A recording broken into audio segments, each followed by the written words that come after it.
There are places on Earth where sleep becomes something other than rest, where closing your eyes requires preparation, where warmth is not given but carefully constructed, where the simple act of lying down to sleep is a negotiation with an environment that does not accommodate human life. Antarctica is such a place. It is the coldest continent, the driest, the windiest, and for half the year it is wrapped in continuous darkness. The air temperature can fall to 70 degrees Celsius below zero. The wind can blow at speeds that make standing upright impossible, and yet people sleep there, outside, in tents, night after night. This is not a story about early explorers, though their experiences inform what happens today.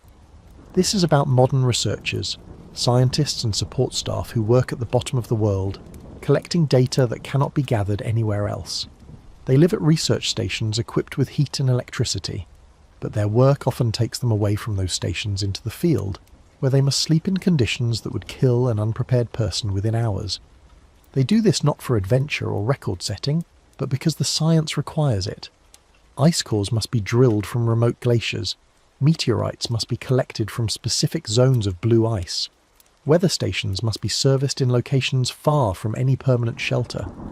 When these researchers sleep outside in the Antarctic cold, they rely on systems developed over more than a century of polar exploration. Knowledge hard-won by earlier generations, refined through trial and error, codified into equipment and procedure.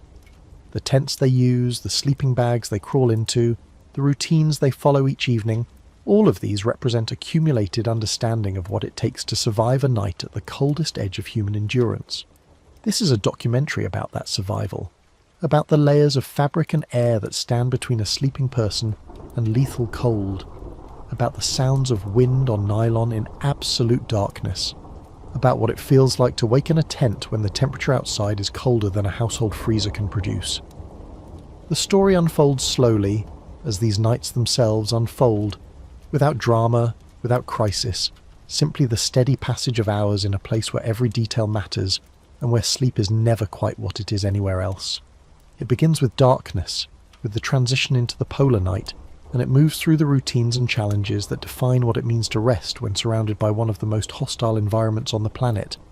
There is no destination to reach, no mystery to solve. There is only the experience itself, the texture of these nights, and the quiet endurance of the people who live them. Let the wind settle around you. Let the temperature drop. We're going to spend time in the Antarctic darkness, in the tents where researchers sleep when the world outside is colder than most people will ever experience. We are going to understand how they do it, what it costs, and what it reveals about the relationship between human beings and the places that push them to their limits. There is a moment each year in Antarctica when the sun touches the horizon for the last time and does not rise again.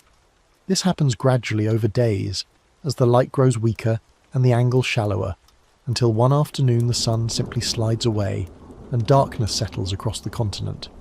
For those living at research stations near the coast, this transition happens in late March or early April. For those farther inland, on the high plateau, it can come earlier. The darkness that follows is not temporary. It lasts for months, 4 months in some places, 6 in others, a night that stretches from autumn into spring without interruption. The researchers who work in Antarctica know this darkness is coming. They prepare for it the way sailors prepare for a long voyage, checking equipment, organising supplies, reviewing plans.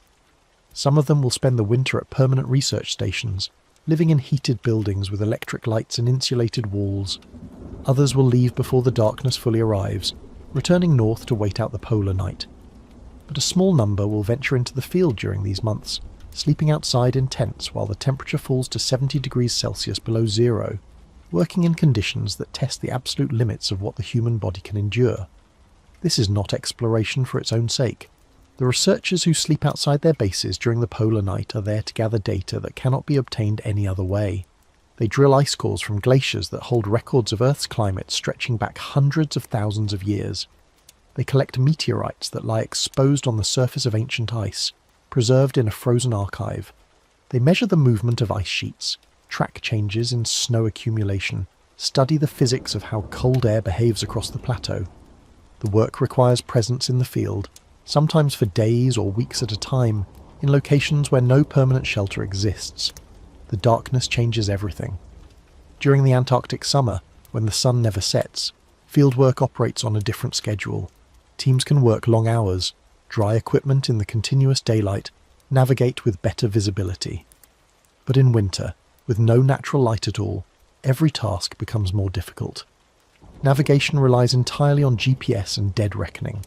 Equipment freezes more readily, the cold deepens, and sleep, already complicated by extreme temperature, becomes further disrupted by the absence of any natural day-night cycle. The human body is built to respond to light. Circadian rhythms, the internal clock that regulates sleep and wakefulness, depend on the sun. When that signal disappears, the body drifts. Sleep patterns become irregular. Some people find themselves waking at what their watch says is 3 a.m, feeling fully alert. Others struggle to fall asleep at all, lying in their sleeping bags for hours while their mind refuses to settle. The darkness is not restful. It is disorienting, a constant pressure that requires conscious management. Research stations try to impose structure on this. Meals happen at set times. Work shifts follow schedules. Artificial lighting mimics day and night cycles. But out in the field, in a tent miles from the nearest base, these structures fall away. Time becomes something you choose rather than something that happens to you. You decide when to call it night. You agree with your tent mates, if you have them, that now is the time to sleep. You set an alarm for what you will call morning, and then you prepare your sleeping system, climb inside, and hope your body cooperates. The transition into polar night does not happen all at once across Antarctica. The continent is enormous, nearly twice the size of Australia, and latitude determines when the sun disappears. At the South Pole, which sits at 90 degrees south, the sun sets around the spring equinox in late March and does not return until September. At coastal stations like McMurdo, located at 77 degrees south, the polar night is shorter, lasting from late April to mid-August. But even at these lower latitudes, the weeks before and after true polar night bring only brief periods of twilight, a dim glow on the horizon that never becomes day. For researchers planning fieldwork, this matters. A glaciology team drilling ice cores on the plateau will face different conditions in May than they would in July. In May, there might still be a few hours of dim light each day, enough to see the tent in front of you without a headlamp, enough to navigate short distances. By July, at the depth of winter, there is nothing. The darkness is complete. Headlamps and flashlights become essential for every task outside the tent. The beam of light carves a small tunnel through the black, showing you only what is directly in front of you, leaving everything else invisible. People describe this darkness in different ways. Some find it peaceful, a deep quiet that settles into their bones. Others find it oppressive, a weight that presses on them even inside a lit tent. What everyone agrees on is that it changes the experience of being in Antarctica. The continent is already alien, windswept ice stretching in every direction, temperatures that numb exposed skin in seconds, an emptiness so profound it feels like another planet. The darkness amplifies all of this. It removes the one familiar reference point, the sun, and replaces it with nothing. Sleep in this darkness is not like sleep anywhere else. There is no gradual dimming of light to signal the approach of night. There is no dawn to wake you. The transition into and out of sleep happens in a uniform black, marked only by the turning off and on of a headlamp, the closing and opening of eyes. Some researchers set alarm clocks that simulate sunrise, lights that gradually brighten inside the tent to ease the waking process. Others simply rely on alarms, jolting awake to darkness and cold, and the knowledge that another day of work awaits. The psychological impact of this cannot be overstated. Humans are diurnal animals. We are built to be active during the day and rest at night. When those categories cease to exist, when every hour looks the same, the mind struggles to find its footing. Studies of people who winter over in Antarctica show increased rates of insomnia, depression, and cognitive difficulty during the polar night. The body's production of melatonin, the hormone that regulates sleep, becomes dysregulated. Some people sleep too much, falling into long, unrefreshing stretches of unconsciousness. Others barely sleep at all, lying awake for hours despite exhaustion. Out in the field, these effects are compounded by the physical demands of the work and the stress of living in extreme cold. A researcher sleeping in a tent at 70 degrees below zero is not just dealing with darkness. They are also managing the constant need to stay warm, the effort of melting snow for water, the risk of frostbite, the vigilance required to keep equipment from freezing. Sleep becomes one more task to accomplish, one more challenge to navigate. It is necessary. The body cannot function without it. But it is never easy. The arrival of polar night is gradual, but there is usually a day that feels like a threshold. The day when you realize the sun is truly gone. When you step outside and see only stars, only the faint glow of aurora if you're lucky, only the reflected light of your own headlamp off the snow. That day marks the beginning of a different kind of time, a time measured not in days but in sleep cycles, not in sunrise and sunset but in the arbitrary markers you create to give shape to the darkness. For researchers heading into the field, that day marks the start of the season when sleep will be hardest, when the cold will be deepest, and when the work will demand the most from their bodies and minds. They go anyway. They pack their gear, load their sleds, travel out across the ice to wherever their work requires them to be. And when night comes, though night is not the right word anymore, when it is time to stop working, they set up their tents, prepare their sleeping systems, and lie down to rest in the coldest, darkest place on Earth. Antarctica has no permanent human population. No one is born there. No one lives there in the way people live in other places, with homes and families and the expectation of continuity across generations. The people who come to Antarctica come temporarily, for a season or a year, and then they leave. This has been true since the first humans arrived on the continent in the early 19th century, and it remains true today. The current human presence in Antarctica is organised around research. Countries from around the world maintain stations on the continent, staffed by scientists and support personnel who conduct studies in fields ranging from astronomy to marine biology to climate science. During the Antarctic summer, from November to February, the population swells. Ships arrive carrying researchers and equipment. Planes land on ice runways. Stations that were quiet during the winter suddenly host dozens or hundreds of people. Field camps spring up across the continent, temporary clusters of tents and equipment where teams work on specific projects before packing up and moving on. In winter, the population contracts. Most researchers leave before the polar night begins. Flights stop. Ships cannot reach the continent through the sea ice. The people who remain, typically between 1,000 and 1,500 across all Antarctic stations, are called winter-overs. They are the ones who keep the stations running during the months of darkness, maintaining power systems, conducting long-term experiments, collecting weather data. Some of them venture into the field even during winter, though this is less common and more dangerous than summer field work. The total number of people who sleep outside in tents during the Antarctic winter is small. It might be a few dozen in any given year, spread across the entire continent. These are specialists engaged in research that cannot wait for summer. Ice core drillers who need to reach remote glaciers when temperatures are stable. Meteorite hunters who work during winter, because the low angle of sunlight, when it returns in spring, makes meteorites easier to spot against the snow. Technicians servicing remote weather stations, search and rescue personnel training for emergency response. Each of these people knows what they are signing up for. Antarctic fieldwork requires medical clearance, survival training, and demonstrated competence in the skills necessary to stay alive in extreme cold. Before anyone sleeps in a tent at 70 degrees below zero, they have already spent time learning how to operate in less severe conditions. They have practiced setting up tents in wind. They have learned how to prevent and treat frostbite. They have been taught what to do if their equipment fails, if weather traps them in place, if someone in their team becomes injured or ill. The research stations that serve as bases for this fieldwork are themselves exercises in survival. McMurdo Station, the largest research station in Antarctica, can house more than 1,000 people during summer. It has dormitories, cafeterias, laboratories, a fire station, a power plant, even a small store. But McMurdo is also a collection of buildings on volcanic rock at the edge of the Ross Ice Shelf, surrounded by one of the harshest environments on the planet.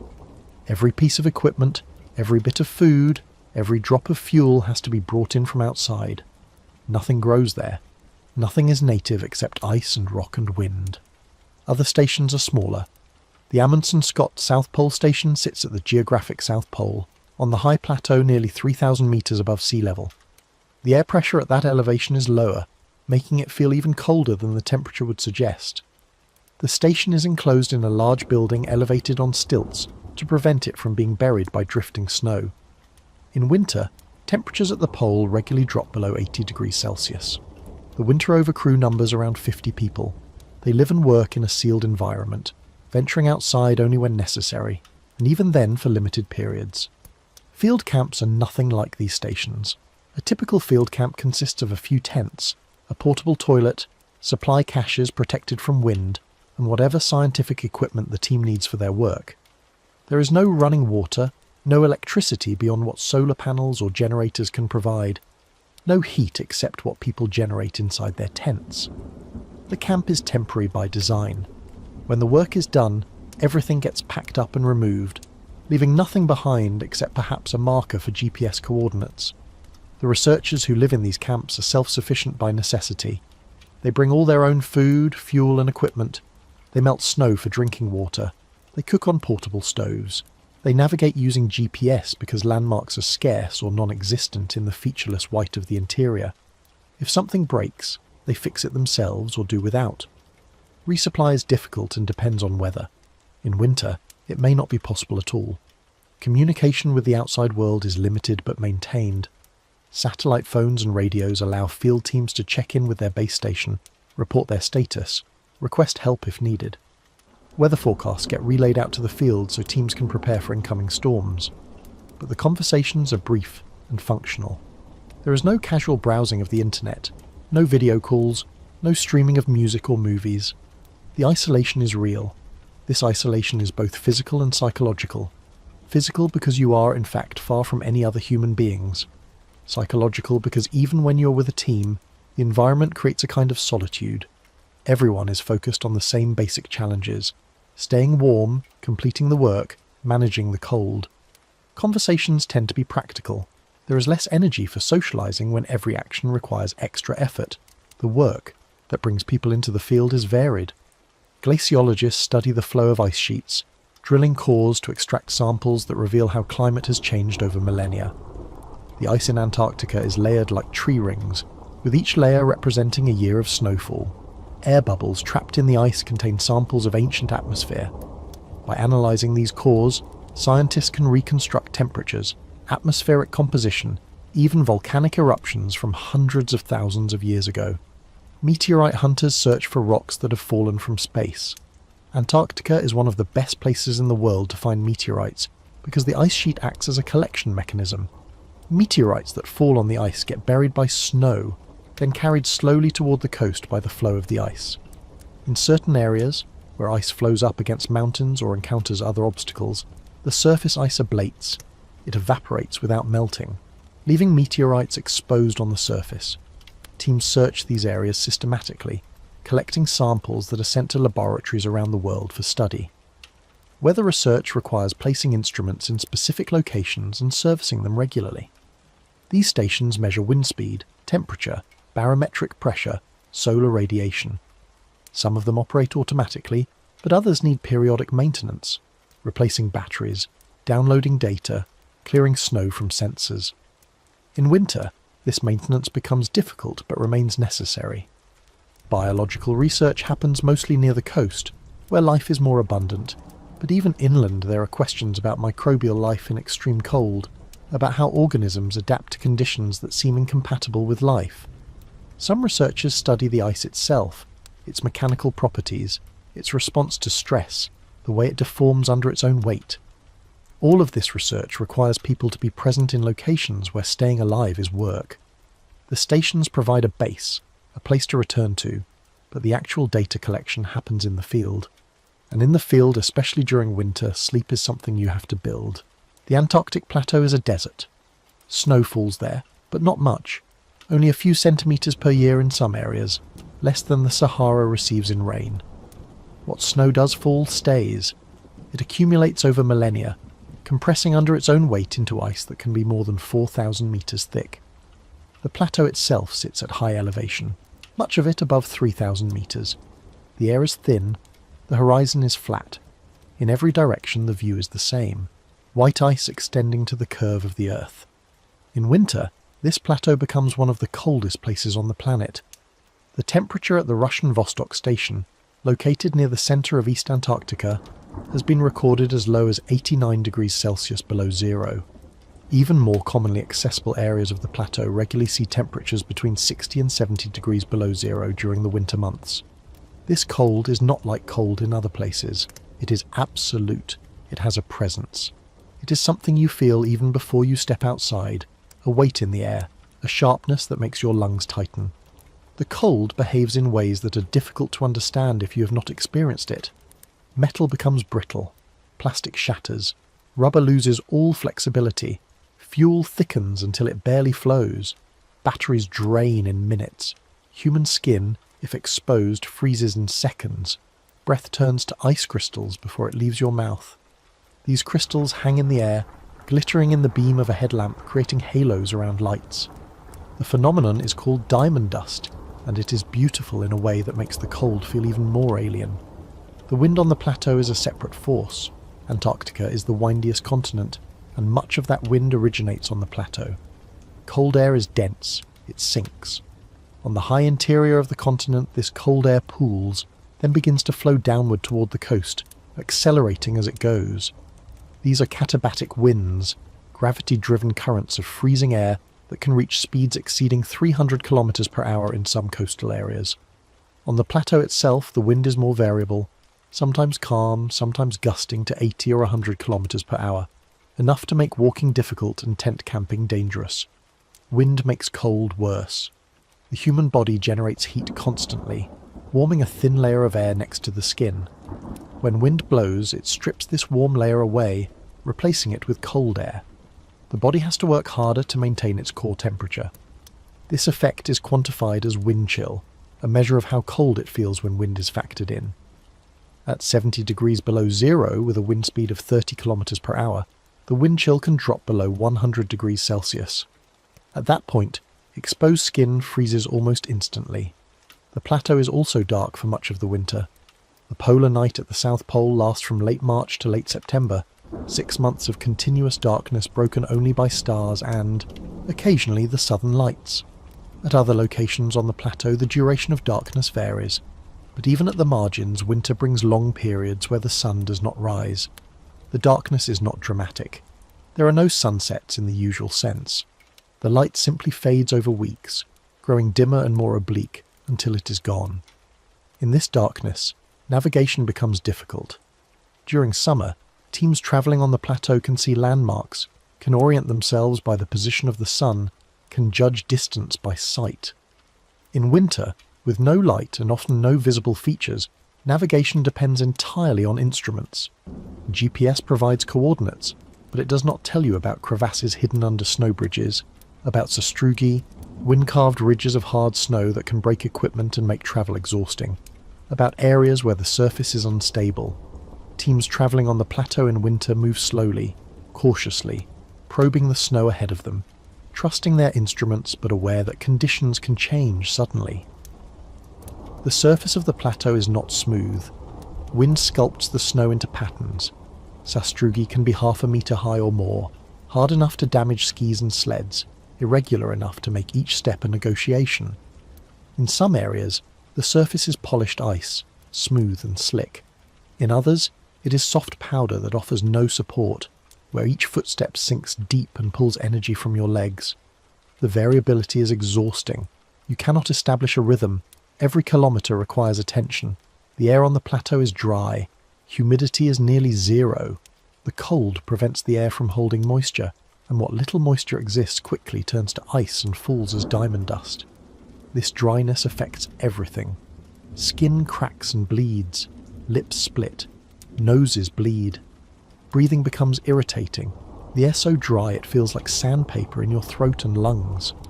Researchers in the field drink constantly, trying to stay hydrated, but the body loses moisture faster than they can replace it. Dehydration is a constant background condition. The silence is another feature of the plateau. When the wind stops, which it sometimes does, the quiet is profound.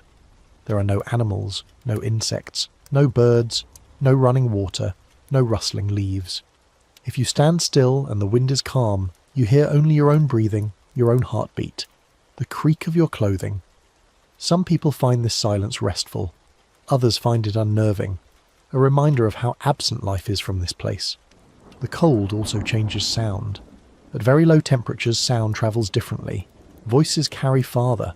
The crunch of footsteps on snow is sharper, crisper. But some sounds disappear entirely. Fabrics stop rustling, plastics stop crackling. Everything becomes muted in a way that feels unnatural, as if the cold has damped down the world itself. Living on the plateau in winter means living inside these conditions. There is no escape from the cold, no moment when you are truly warm except deep inside your sleeping bag after hours of generating heat. There is no escape from the darkness except the small bubble of light from your headlamp. There is no escape from the wind except the fragile shelter of your tent. Every action takes longer, requires more energy, demands more attention, and sleep, which in most places is a retreat from the demands of the day, becomes one more challenge to manage. The plateau does not care whether you sleep or not. It does not care whether you're comfortable or frightened or exhausted. It is indifferent in the way that only geology and climate can be indifferent. It simply is, and you, sleeping in a tent on its surface, are a temporary presence that will leave no mark. Establishing a field camp in the Antarctic winter is a process that takes hours and requires precision. The work begins before anyone arrives at the site, with planning that accounts for location, weather forecasts, the duration of the planned stay, and the number of people who will be sleeping there. Teams do not simply show up and pitch tents. They arrive with a clear plan for where each tent will go, how the camp will be oriented relative to prevailing winds, where supply caches will be placed, and how the site will be marked so that tents remain findable if blowing snow obscures them. Location matters. The ideal site is flat, with stable snow, protected from the worst of the wind by terrain features if possible. Crevasses must be avoided. Teams probe the snow ahead of them with poles, testing for hidden gaps in the ice. They look for areas where the wind has already compacted the snow, making it firmer and less likely to drift. They avoid low spots where cold air can pool, making the temperature even lower than it already is. Once a site is chosen, the first task is marking it. Bamboo poles or wands topped with flags get placed at intervals around the camp perimeter. These markers serve multiple purposes. They define the boundaries of the camp, help with navigation during whiteout conditions when visibility drops to zero, and make it easier to find the camp again if the team leaves and returns. In winter darkness, these markers are critical. Without them, a tent that is 10 meters away can be invisible. The tents used in Antarctic field camps are designed for extreme conditions. The most common design is the pyramid tent, sometimes called a Scott tent after the explorer Robert Falcon Scott, whose team used this style during early Antarctic expeditions. The pyramid tent has a square base and 4 triangular sides that meet at a peak. A single pole in the centre supports the structure. The shape is stable in wind. The pyramid sheds gusts rather than catching them, and the single pole makes setup simpler than designs requiring multiple poles. The fabric is typically bright orange or yellow, colours chosen for visibility against snow. Another common design is the tunnel tent, which has a low profile and aerodynamic shape. Tunnel tents use flexible poles that arch over the length of the tent, creating a tube-like interior. These tents are more vulnerable to crosswinds but perform well when oriented correctly. They are lighter than pyramid tents and pack smaller, making them popular for teams that need to move frequently. Both designs rely on guy lines, ropes attached to the tent and staked into the snow, to keep the tent stable. In soft snow, stakes do not hold well, so teams use dead men instead. A dead man is any object buried in the snow with a line attached. It can be a stuff sack filled with snow, a shovel, a bag of equipment, anything with enough weight and surface area to resist being pulled out. The team digs a trench, places the dead man at the bottom, buries it, and compacts the snow over it. The guy line runs from the buried object to the tent. When the snow refreezes around the dead man, it becomes a solid anchor. Setting up a tent in 70 degree below zero cold is physically demanding. Your hands get cold even inside gloves. Your face is covered by a balaclava and goggles, limiting your field of vision. Your clothing is bulky, restricting movement.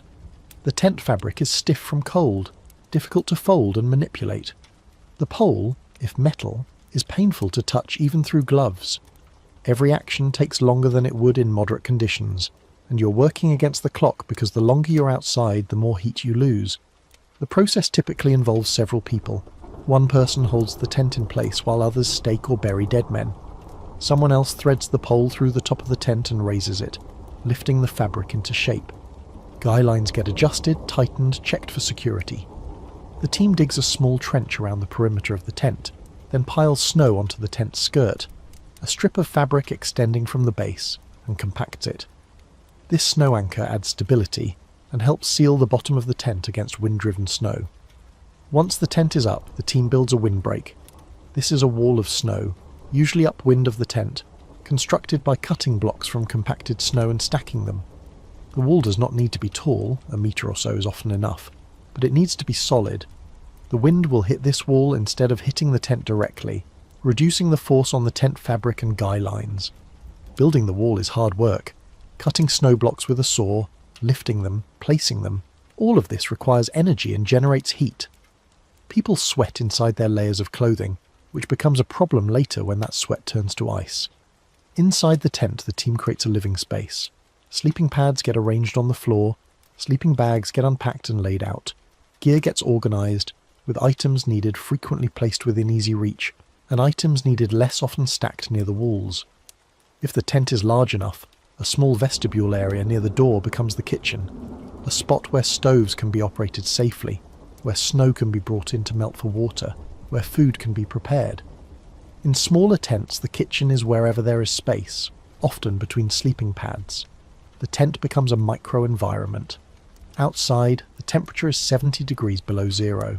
Inside, with the door sealed and no heat source running, the temperature is still 70 degrees below zero.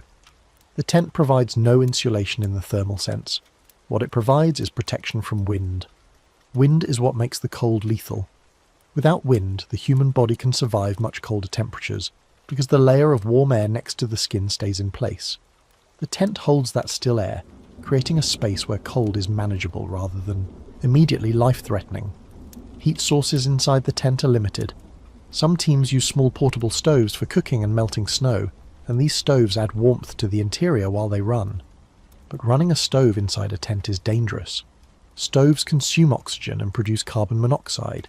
Ventilation is necessary, which means opening a vent or door which lets in cold air. The balance is delicate. Too much ventilation, and the tent stays cold. Too little, and the air becomes unsafe to breathe.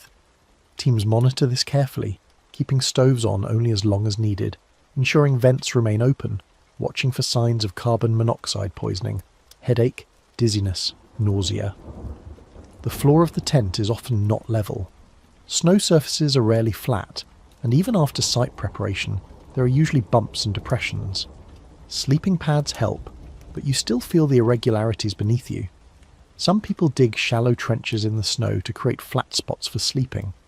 Others accept the uneven surface and position themselves as best they can. Over multiple nights, the snow under the tent compacts from body weight, gradually becoming more level, but this takes time. Lighting inside the tent comes from headlamps and small lanterns. These run on batteries which drain quickly in extreme cold. Teams keep spare batteries warm inside their clothing, swapping them out when the current set dies. The light is necessary for any task, cooking, organising gear, finding something in a pack, but it also serves a psychological purpose. In the unbroken darkness of the polar night, having light inside the tent creates a sense of enclosure, of safety, even though the light itself does nothing to change the reality of where you are. Field camps are temporary by design, but some are used repeatedly over multiple seasons.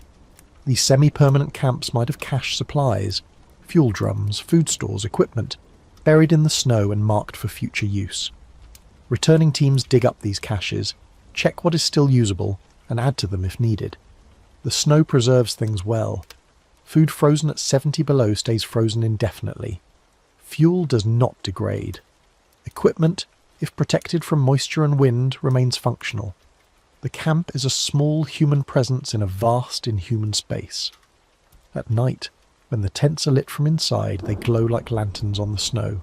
From a distance, if anyone were there to see, the camp would look fragile, temporary, almost absurd. But from inside the tent, the camp is everything. It is shelter, workspace, the boundary between being able to sleep and being exposed to conditions that would kill you. Setting it up correctly is not optional. It is survival. The tent stands between you and the wind. This is its primary function, its reason for existing in the Antarctic field environment. The fabric is not thick. It does not insulate in the way a wall insulates. If you touch the inside of the tent wall with your hand, you can feel the cold radiating through it, almost as if the fabric is not there. But the fabric does one essential thing. It stops moving air. Wind chill is the difference between cold that can be managed and cold that kills. At 70 degrees Celsius below zero with no wind, a person wearing proper clothing can survive outside for extended periods. The body generates heat. Insulation traps that heat close to the skin. As long as the layer of warmed air stays in place, the cold remains outside the clothing system. But when wind blows, it strips away that warm layer, replaces it instantly with freezing air, and forces the body to work harder to generate more heat. The body has limits. It cannot keep up indefinitely. Wind chill drives the effective temperature down past the point where survival is possible without shelter. The tent creates still air. Inside, the air is just as cold as outside, but it is not moving. This makes an enormous difference. A researcher inside a tent without a sleeping bag, wearing only the clothing they would wear for outdoor work, would still eventually succumb to hypothermia. The tent alone is not enough to keep someone alive indefinitely, but it buys time. It changes the calculation from minutes to hours, and when combined with a proper sleeping system, it makes sleep possible. The tent also provides a psychological boundary. The mind understands walls. Even walls made of thin nylon, even walls that offer no real protection from cold, still register as shelter. Inside the tent, people feel safer. They lower their guards slightly, allow themselves to relax in ways they cannot when fully exposed to the environment. This psychological effect matters. Stress increases metabolic rate, burns calories, makes it harder to sleep. The tent reduces stress simply by existing, by marking a space that feels, if not safe, at least safer. Condensation is a constant issue inside Antarctic tents. Human bodies produce moisture through breath and perspiration. In moderate climates, this moisture evaporates into the air or is wicked away by clothing. In extreme cold, it cannot. The air inside the tent is already too cold to hold much moisture. When warm breath from a sleeping bag contacts the cold tent fabric, it condenses instantly, forming frost. This frost accumulates over hours and days, coating the interior of the tent with a layer of ice crystals. In the morning, when people move around inside the tent, this frost dislodges. It falls like snow, dusting sleeping bags and gear. If someone bumps the tent wall, a cascade of ice crystals comes down. The frost is not just annoying, it is water that is now inside your sleeping bag, inside your clothing, where it will melt from, body heat and then refreeze, stealing warmth in the process. Managing this frost is a constant task. Some teams try to brush it off the tent walls each morning, carefully collecting it and removing it from the tent.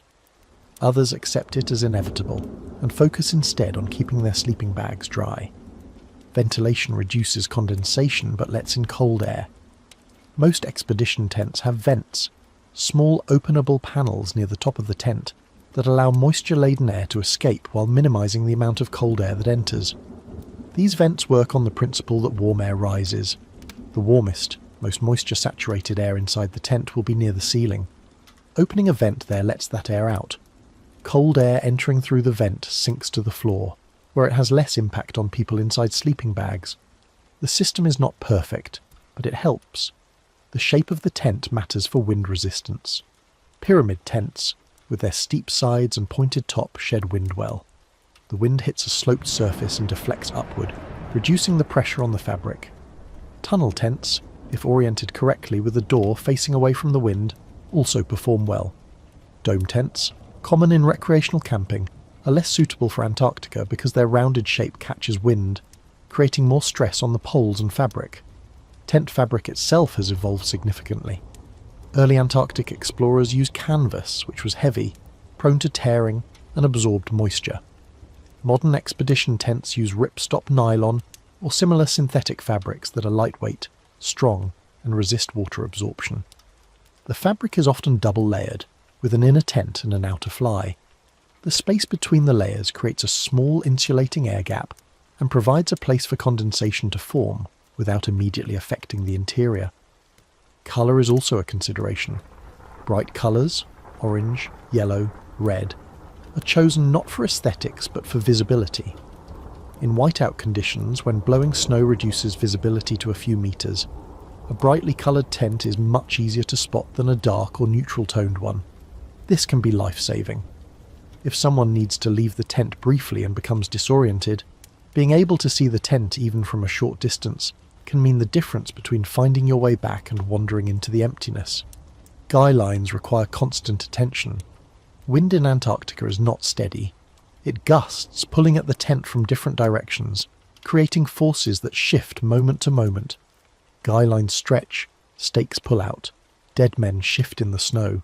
Teams check their guy lines regularly, retightening them, reburying stakes, adding snow to anchor points. A tent that was secure in the evening might be loose by morning. Maintenance is ongoing. Inside the tent, space is limited. A typical 4-person pyramid tent has a floor area of about 3 meters by 3 meters, tapering toward the peak. This space must accommodate 4 sleeping pads, 4 sleeping bags, personal gear for 4 people, food supplies, stove equipment, and whatever scientific instruments or samples need to be kept from freezing. Organisation is necessary. Gear gets stored in stuff sacks and labelled. Items used frequently stay accessible. Items needed only occasionally go near the walls or get stacked. Clutter becomes a safety issue. If you need to find something quickly in an emergency, you cannot afford to dig through piles of unsorted gear. The door of the tent is a zipper, usually reinforced and large enough to allow passage while wearing bulky clothing. Opening the door means letting in cold air and wind. Closing it means sealing yourself into the tent's micro-environment. The threshold of the tent door becomes significant. Crossing it is a transition, a movement from one state to another. Outside, you are exposed, vigilant, managing the cold with every breath. Inside, you are sheltered, relatively safe, able to focus on tasks other than immediate survival. Some tents have vestibules, small extensions near the door where gear can be stored without taking up space in the main sleeping area. Boots go in the vestibule. Outerwear, if it is too cold to bring inside, stays there. Fuel bottles, shovels, and other items that do not need to be kept warm are also stored in the vestibule. This keeps the main tent area cleaner and more organised, and it provides a buffer zone where cold air entering through the door does not immediately flood the sleeping area. The tent is not permanent. It is a temporary structure that could be dismantled in an hour if necessary. But for the days or weeks it stands, it is home. It is the only enclosed space for miles, perhaps hundreds of miles. It is where you eat, where you organise your work, where you make decisions about the next day's plan, and most importantly, it is where you sleep. The fabric walls, thin as they are, cold as they are, become the edge of your world. Everything inside them is manageable. Everything outside them is not. A sleeping bag designed for Antarctic conditions is not a single object. It is a system composed of multiple layers, each addressing a specific aspect of heat retention. The goal of this system is to create and maintain a micro-environment around the sleeping person, a zone where the temperature is high enough for the body to rest, without expending all its energy on heat production. Achieving this in 70 degree below zero cold requires understanding how heat moves and how to prevent it from escaping. Heat leaves the body in 4 ways. Conduction transfers heat through direct contact. If you lie on ice, heat flows from your warm body into the cold ice beneath you. Convection transfers heat through moving air. If cold air circulates around you, it carries away your body heat.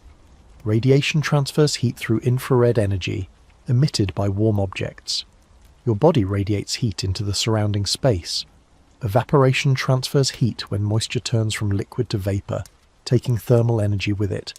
Each of these mechanisms must be addressed for a sleeping system to work in extreme cold. The sleeping bag addresses radiation and convection.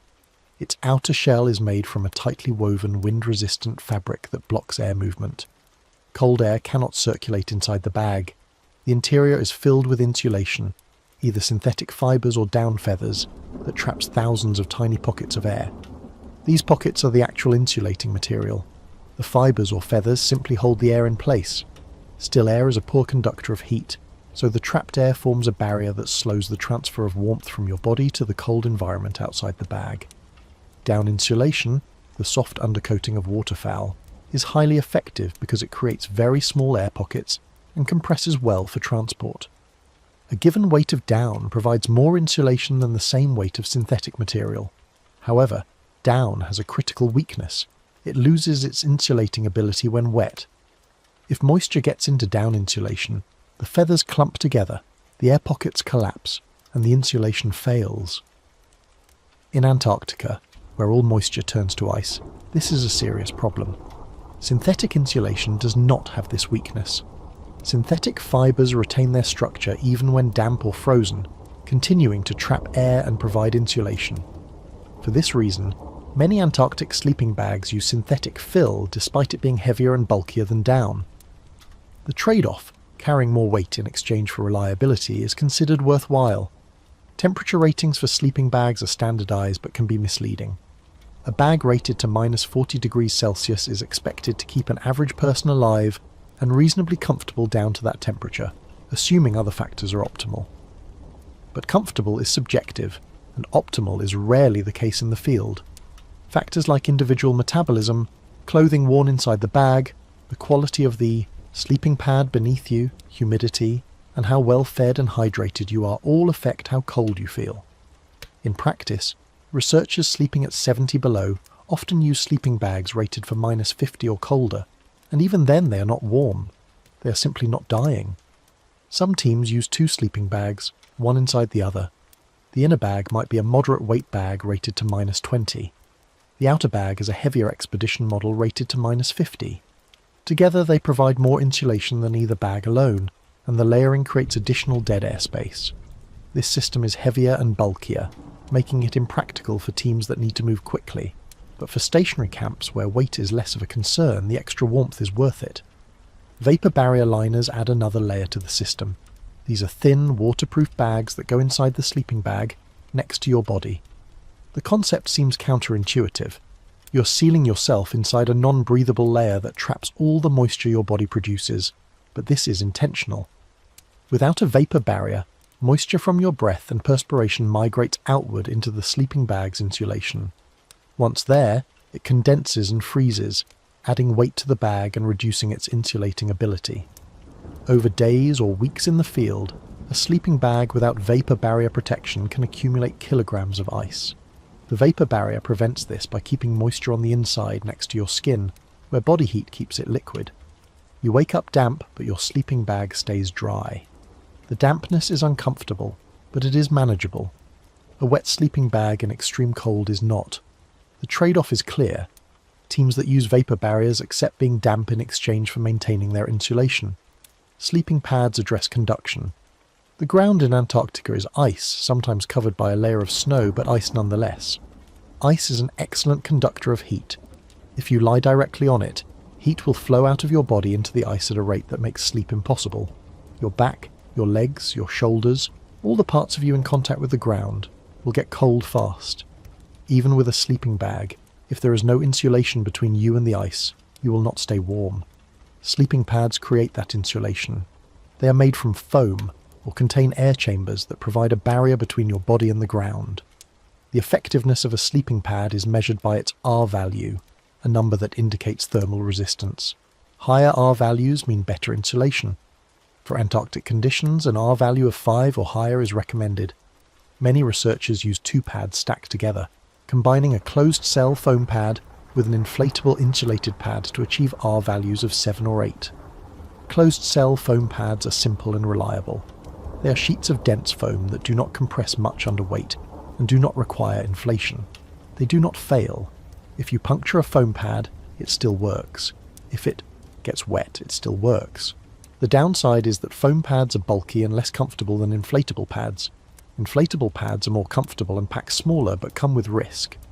If an inflatable pad develops a leak, it loses its insulating ability. In extreme cold, repairing a punctured pad is difficult. Glue does not bond well at 70 below, and finding the leak requires inflation, which requires warmth and time. For this reason, many researchers carry a backup foam pad even if their primary pad is inflatable. The shape of the sleeping pad also matters.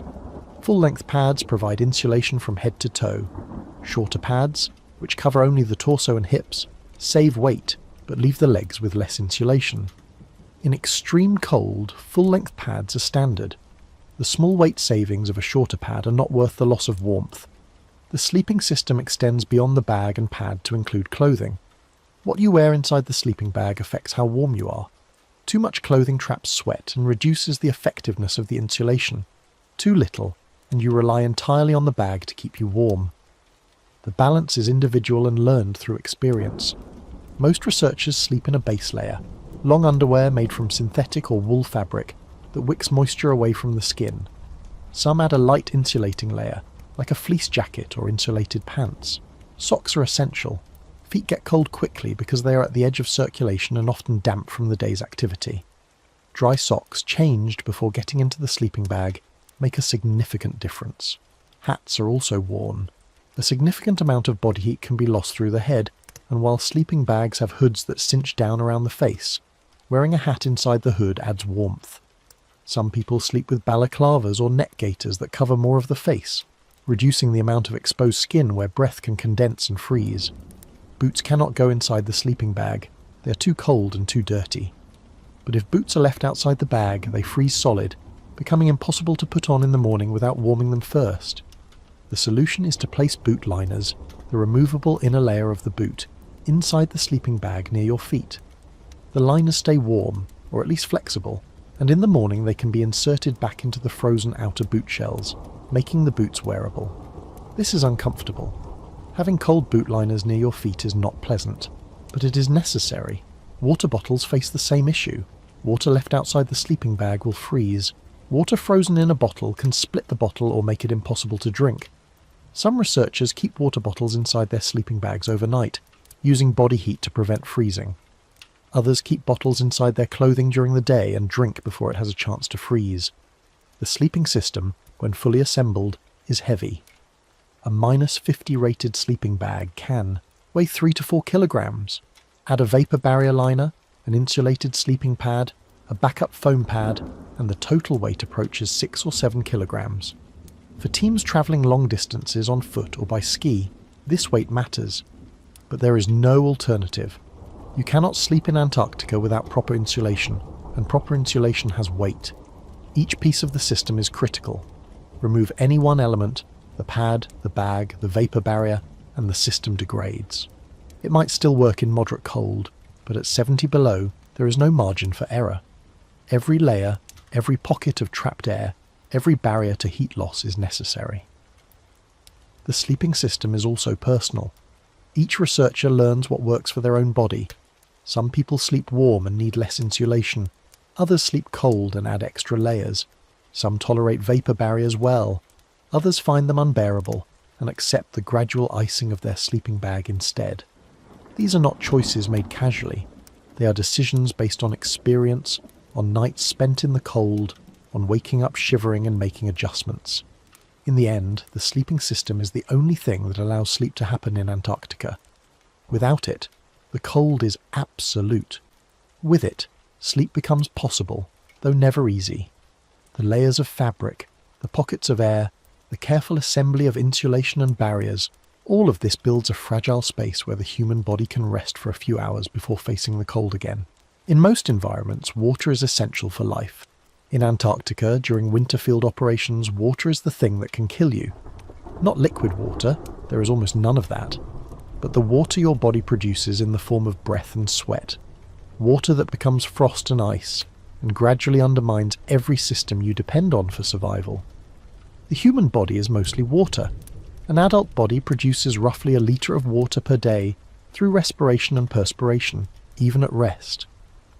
In the extreme cold of Antarctica, this water does not evaporate into the air the way it would in a temperate climate. The air is too cold to hold moisture. Instead, the water turns directly to ice wherever it contacts a surface colder than freezing. This includes the inside of your clothing, the inside of your sleeping bag, the walls of your tent, even the inside of your goggles. Breath is a major source of moisture. Every exhale releases warm, humid air. In 70 degree below zero temperatures, this moisture instantly condenses, forming ice crystals that hang in the air as diamond dust or settle onto whatever is nearby. If you breathe inside your sleeping bag, the moisture condenses on the bag's interior fabric and freezes.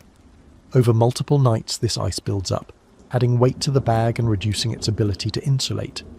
A sleeping bag that starts the expedition weighing 3 kilograms can gain a kilogram or more of ice by the end of a week.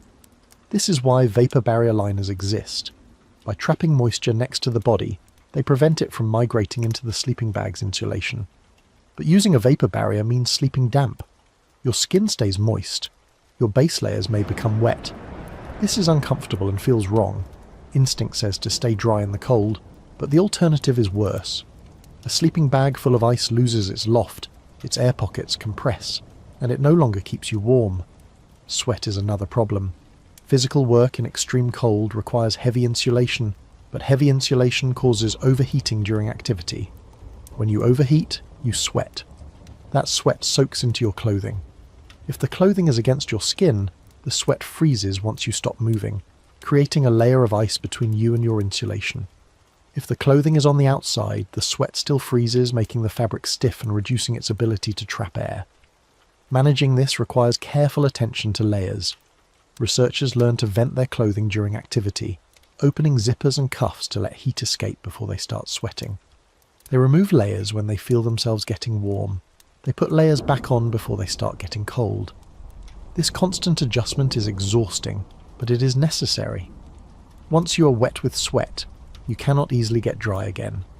The moisture stays with you, stealing heat, until you can get inside a tent and ideally change into dry clothing.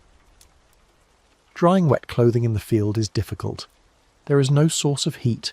Beyond a small stove, and running the stove continuously to dry clothes is impractical due to fuel limitations and the danger of carbon monoxide buildup. Some items can be dried by hanging them inside the tent and letting body heat and air circulation slowly evaporate the moisture.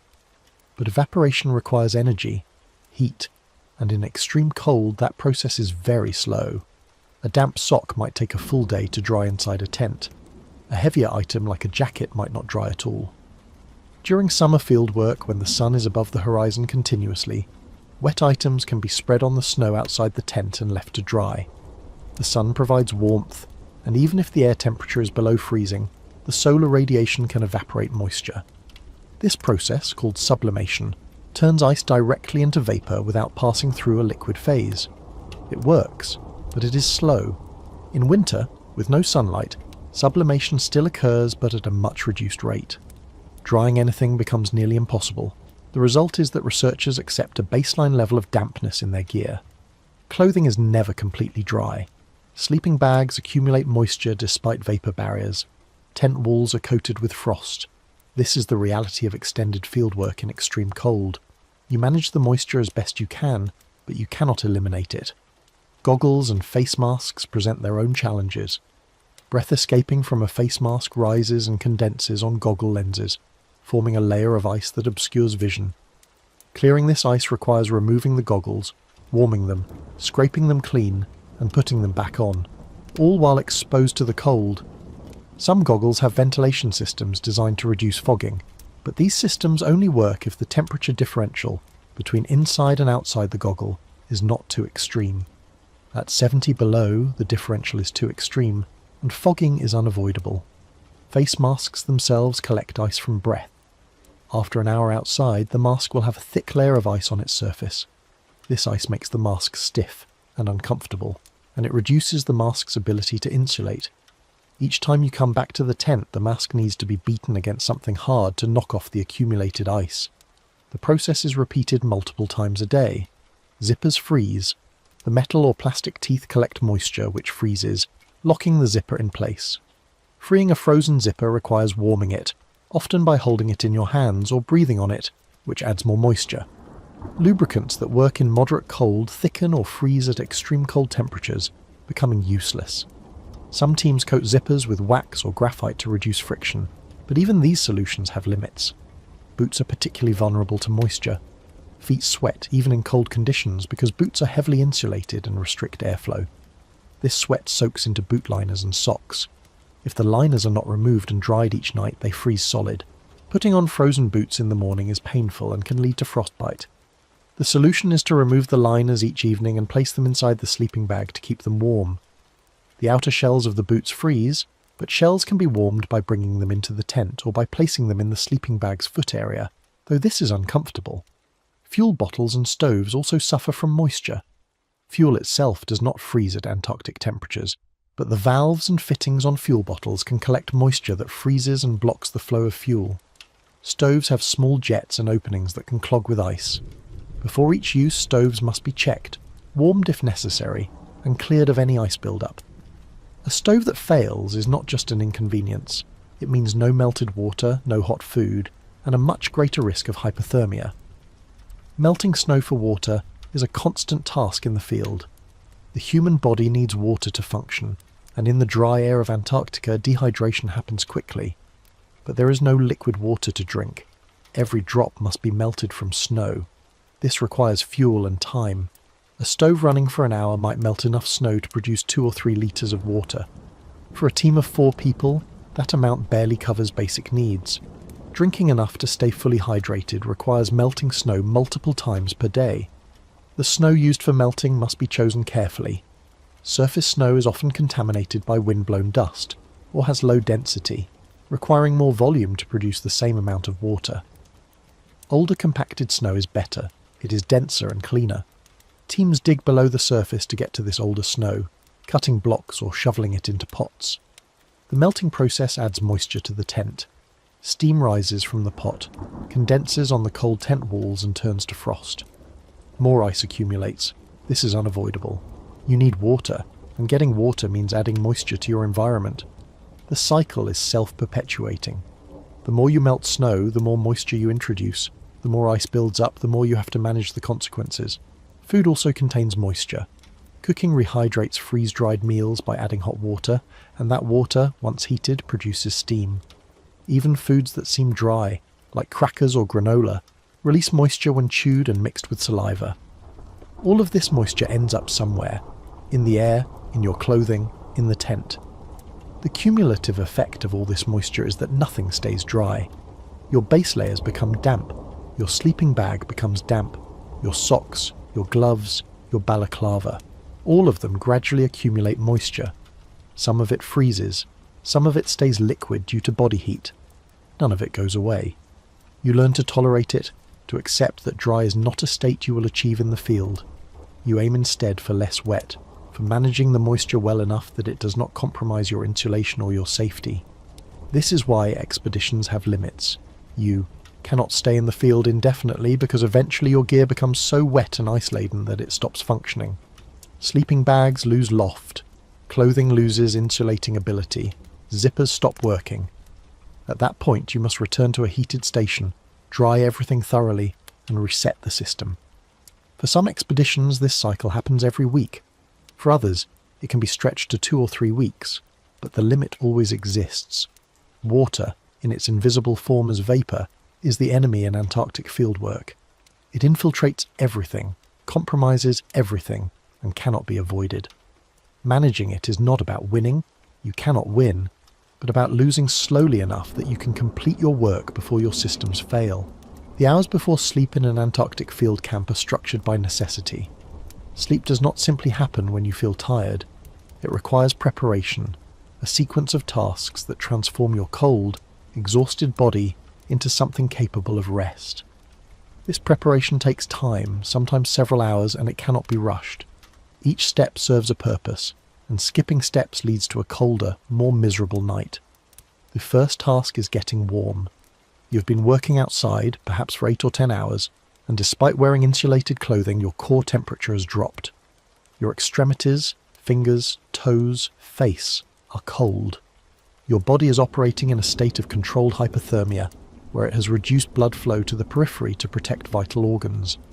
You need to reverse this process before climbing into a sleeping bag, because a sleeping bag does not generate heat. It only conserves the heat your body produces. If you go to bed cold, you will stay cold. Warming starts with movement. Once inside the tent, people do light exercises, arm circles, leg swings, jumping jacks if there is space. The goal is to increase circulation without producing sweat. Sweat at this stage is counterproductive. You want to generate internal heat, not moisture. After a few minutes of movement, you should feel warmth spreading from your core outward. The next step is changing clothes. The clothing you wore outside is likely damp from perspiration and breath condensation. Damp clothing will not keep you warm overnight. You need to change into dry base layers. This is not simple. The tent is cold, still 70 degrees below zero, just without wind. Undressing means exposing skin to that cold. The process has to be fast. You unzip your outer layers while staying mostly covered, pull off your damp shirt and immediately pull on a dry one, then pants, then socks. Each transition is brief, minimizing exposure. Dry socks are particularly important. Feet are far from the heart, receiving less blood flow and therefore less heat. Damp socks will sap warmth from your feet all night. Fresh, dry socks, preferably thick wool or synthetic insulating socks, make a measurable difference in comfort. Many researchers carry multiple pairs of socks specifically for this. One pair for sleeping, one pair for daytime, and perhaps a spare. Boots cannot come into the sleeping bag, but boot liners should. As discussed earlier, boot liners placed inside the bag stay pliable. The shells stay outside, where they freeze solid, but you can put them on in the morning if the liners are flexible. Some people put the liners at the foot of their sleeping bag. Others keep them beside their body. There is no perfect solution. Either way, you're sleeping near cold objects, but the alternative is frozen liners that are unusable in the morning. Food is the next priority. The body needs fuel to generate heat overnight. At 70 degrees below zero, your basal metabolic rate increases dramatically. Your body is burning calories just to maintain its core temperature, even while you sleep. If you go to bed hungry, you will get cold. This is not a metaphor, it is physiology. The body runs out of readily available glucose, slows its metabolism, and core temperature drops. Dinner in the field is calorie dense by design. Researchers aim for 5,000 or more calories per day, and a significant portion of those calories come from the evening meal. Freeze-dried expedition food is engineered for this. High in fats and carbohydrates, easy to prepare, shelf-stable. A typical dinner might provide 1,500 to 2,000 calories. You eat all of it, even if you're not particularly hungry, because you need the energy. Cooking dinner requires melting snow. This is a multi-step process. First, you bring snow into the tent in a pot or bag. This snow is at 70 degrees below zero, and adding it directly to a pot on a stove will burn the pot before the snow melts. You have to start with a small amount of water, if you have any left from earlier, or melt a thin layer of snow very slowly, then gradually add more snow as the liquid volume increases. The process takes time, often 30 to 45 minutes to produce enough water for cooking and drinking. While the snow melts, you prepare other aspects of dinner. You locate your food bag, check what meals are available, choose one, open the package. Freeze-dried meals require adding boiling water and waiting several minutes for rehydration. During those minutes, the meal is covered to retain heat. You wait. You check the time. You uncover the meal and stir it. Then you eat. Eating in extreme cold is slower than eating in normal conditions. The food cools quickly. Your hands are cold, making it harder to manipulate a spoon. Your mouth is dry from the arid air, making it harder to swallow. But you finish the meal because the calories matter. Some people add butter or oil to their meals to increase caloric content. A tablespoon of butter is 100 calories, almost pure fat, which the body can metabolize efficiently for heat. After dinner, there is hot liquid. Tea, hot chocolate, broth, something warm to drink. This serves two purposes.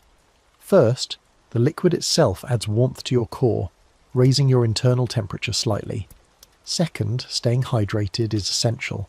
The dry air makes you lose moisture through respiration faster than you realize. Dehydration reduces blood volume, impairs circulation, makes you feel colder. Drinking a litre of warm liquid in the evening offsets some of this loss. Some researchers also eat a snack just before getting into the sleeping bag. This is a practice borrowed from mountaineering. The logic is that digesting food produces heat. If you eat something fatty or protein-rich right before sleep, your body will be metabolizing it during the first hours of the night, generating extra warmth when you need it most. Cheese, nuts, chocolate, pemmican, anything calorie-dense and slow to digest. The sleeping bag itself must be prepared. It has been compressed in a stuff sack all day, and the insulation has lost its loft. Before climbing in, you unpack the bag and shake it, fluffing the insulation so air can fill the spaces between the fibres. This restores its insulating capacity. If you skip this step, the bag will not keep you as warm. The sleeping pad is already laid out on the tent floor, but it may need adjusting. You check that it is centered, that there are no folds or gaps. If you're using two pads, you ensure they are aligned and not slipping. Small details matter. A gap in the pad means a cold spot on your back during the night. You organise items you will need during the night within reach. Water bottle, if you're keeping one in the bag. Headlamp, in case you need to see something. Pee bottle, because leaving the tent in the middle of the night is dangerous and miserable. Any medication or personal items. These go near the head of the sleeping bag, where you can access them without fully emerging. Then there is the psychological preparation. You know the night ahead will be uncomfortable. You will wake up multiple times, feeling cold in your extremities, needing to shift position, checking the time to see how many hours remain until you can legitimately call it morning. You will hear the wind on the tent, hear the fabric flexing, hear the creak of snow settling outside. You will think about the cold, about the emptiness surrounding you, about how far you are from any help if something goes wrong. Managing this requires mental discipline. Some people use meditation or breathing exercises.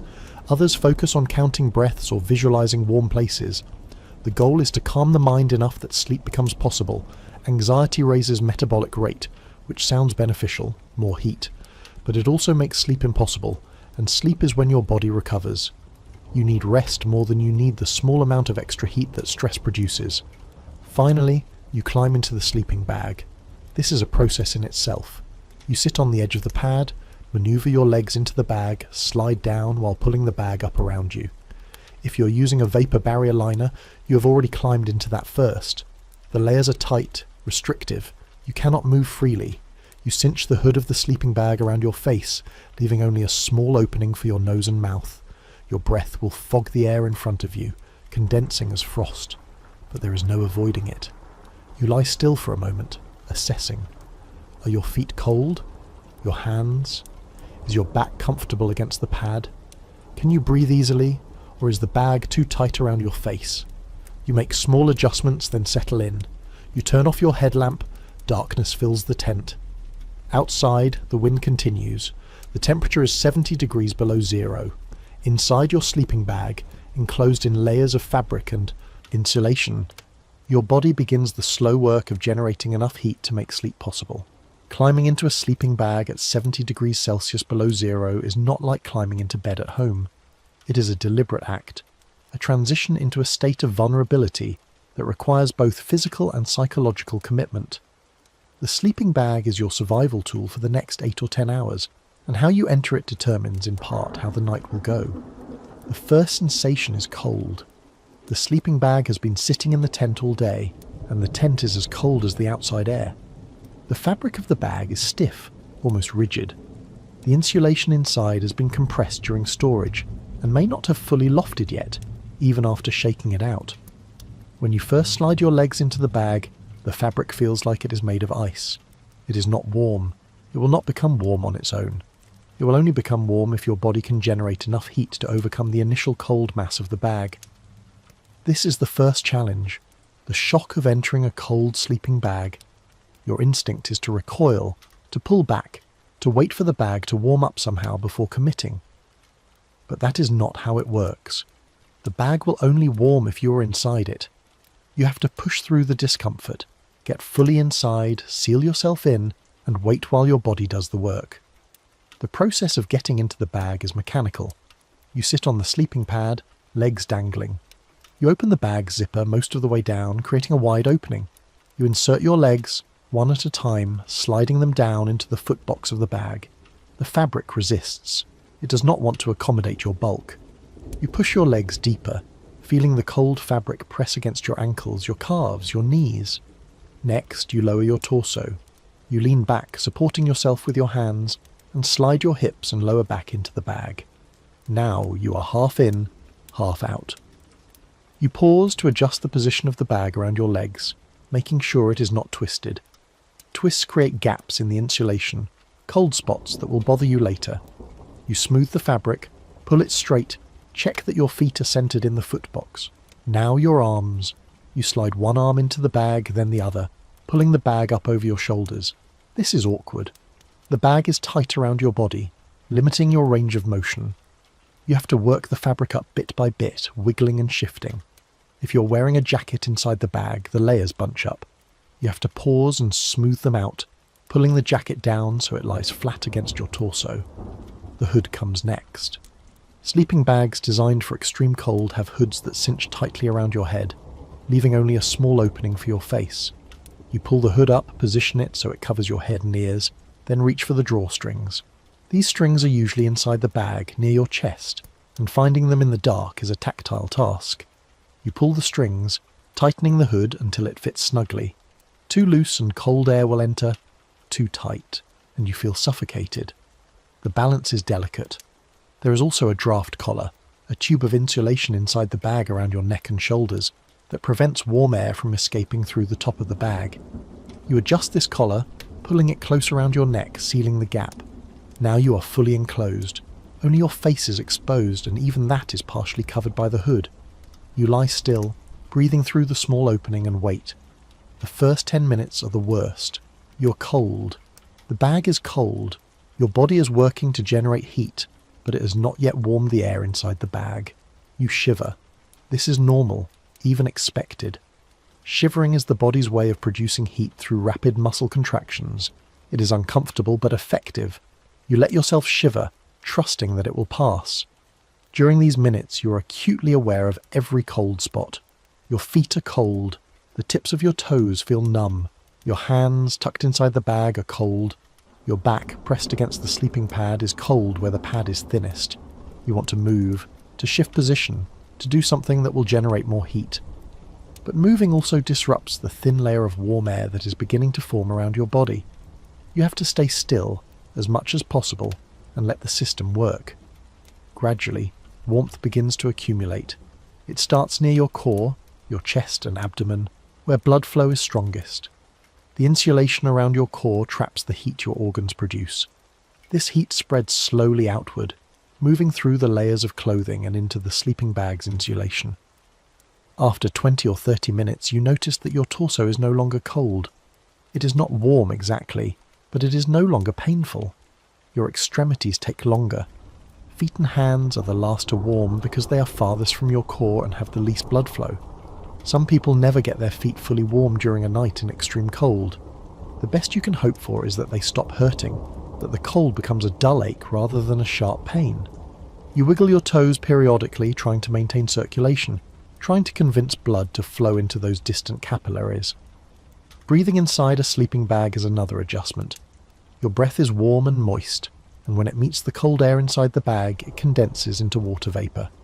If you breathe directly into the bag, this vapor settles on the insulation, where it freezes. Over hours, this accumulation of ice reduces the bag's effectiveness. To prevent this, you breathe through the small opening in the hood, directing your breath outside the bag. This means exposing your face to cold air all night. Your nose and cheeks get cold. Frost forms on any exposed skin. But this is preferable to ruining your sleeping bag. Some people wear a balaclava or face mask inside the sleeping bag, covering everything except their eyes and a small area around their nose and mouth. This reduces the amount of exposed skin and helps keep facial tissue warmer. The trade-off is that the balaclava itself collects moisture from breath, becoming damp and eventually frozen. In the morning, the balaclava will be stiff with ice and you will have to peel it off your face. Positioning inside the sleeping bag is limited. You cannot roll over easily. The bag is tight, and turning your body means fighting against the fabric. Most people sleep on their backs or sides, whichever position feels least uncomfortable. You cannot stretch out your legs fully because the bag tapers toward the feet. You cannot spread your arms because the bag pins them to your sides. You are confined, restricted, held in place by the very thing that is keeping you alive. This confinement can be claustrophobic. You are sealed inside a fabric envelope in a tent in the middle of a frozen desert where no help is available. If something goes wrong, if the tent collapses, if you become ill, if you panic, you're on your own. This knowledge sits in the back of your mind, a low-level anxiety that never fully goes away. You manage it by focusing on the immediate, the sound of the wind, the rhythm of your breathing, the slow warming of your body. Time inside the sleeping bag moves strangely. You're not asleep yet, but you're not fully awake either. You exist in a liminal state, aware of the cold, aware of the discomfort, but too exhausted to do anything about it.